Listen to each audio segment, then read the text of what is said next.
তিনবার বিয়ে করেও যদি একজন নারী সুখী হতে না পারে, তাহলে প্রশ্নটা কোথায়? তার ভাগ্য নাকি তার বেছে নেওয়া মানুষগুলোর মধ্যে?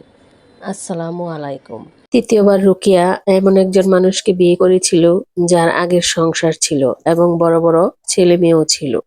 নিজের ইচ্ছায় সেই সংসারে গিয়েছিল। হয়তো তার মনে তখনও একটা আশা ছিল, আগের কষ্টগুলো ভুলে এবার নতুন করে জীবন শুরু করবে। কিন্তু কিছুদিন যেতে না যেতেই সেই মানুষটাও রুকেয়াকে ছেড়ে চলে যায়। আবারও রুকেয়া একা। একজন নারীর জীবনে তিনবার সংসার করেছে, কিন্তু কোনো সংসারেই শান্তি পায়নি।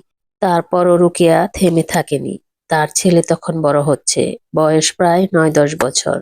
স্কুলে পড়ে। রুকেয়া গার্মেন্টসের চাকরি ছেড়ে দিয়ে এখন অন্যের বাসায় কাজ করে।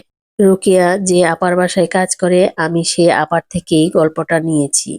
রুকেয়া ওই আপাকে খুব পছন্দ করে। কেন পছন্দ করে সে আপা নিজেও জানে না। তবে আপা একটা কথা বলেছে, রুকেয়া খুব ভালো মনের মানুষ। তার জীবনে অনেক ভুল সিদ্ধান্ত থাকতে পারে, অনেক কষ্ট থাকতে পারে, কিন্তু তার চরিত্র নিয়ে খারাপ কিছু আপা দেখেনি।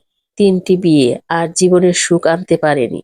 কখনো কখনো মনে হয় মানুষ সুখের জন্য যতটা না ছুটে, সুখ যেন ততটাই দূরে সরে যায়। রুকেয়ার জীবনও তেমনই এক গল্প। কিন্তু গল্প এখানেই শেষ নয়। পরের পর্বে বলবো আজ রুকেয়া কেমন আছে, কিভাবে জীবন চলছে এবং তার ছেলেটাই বা এখন কোথায় দাঁড়িয়ে আছে। ষষ্ঠ পর্বের জন্য অপেক্ষায় থাকুন। আল্লাহ হাফেজ।